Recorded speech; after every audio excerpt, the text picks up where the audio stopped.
పుల్లట్లు చేయడానికి ముందుగా 1 glass ration బియ్యానికి 1 గ్లాస్ చిక్కటి మజ్జిగ తీసుకున్నానండి.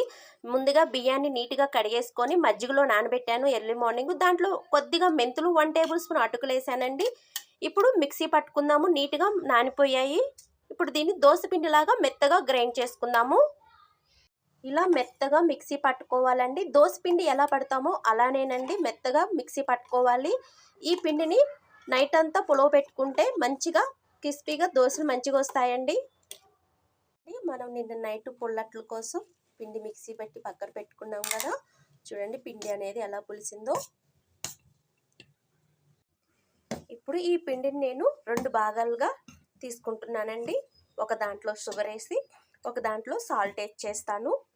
2 భాగాలుగా తీసుకున్నాను. దీంట్లో కొద్దిగా షుగర్ యాడ్ చేస్తున్నాను. చాలా బాగుంటుందండి ఈ షుగర్ వేసి దోశ వేసుకోవడం వల్ల. మనం బ్రెడ్ తిన్న ఫీలింగ్ వస్తుంది. స్పాంజీ లాగా మెత్తగా ఉంటుందండి. ఇప్పుడు దీంట్లో కొద్దిగా సాల్ట్ యాడ్ చేస్తున్నాను. ఇవి ప్లెయిన్ దోశలాగా వేస్తాను. స్టవ్ మీద ప్యాన్ పెట్టుకుందాము. ప్యాన్ వేడెక్కినాక ఆనియన్స్తో ఇలా రుద్దాలి. సాల్ట్ కలుపుకున్న పిండిని వేసుకుంటున్నానండి.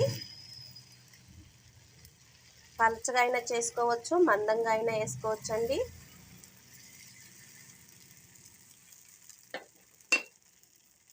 ఇప్పుడు కొద్దిగా ఆయిల్ యాడ్ చేస్తున్నాను.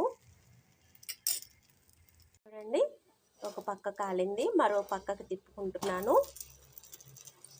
చాలా టేస్టీగా ఉంటాయండి ఈ పుల్లట్లు. దీన్ని తీసేసుకుందాము. ఇప్పుడు షుగర్ కలుపుకున్న దోశను వేసుకుందామండి.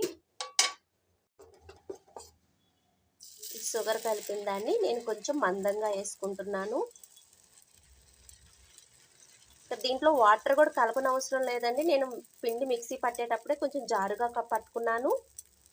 కొద్దిగా ఆయిల్ అప్లై చేద్దాము.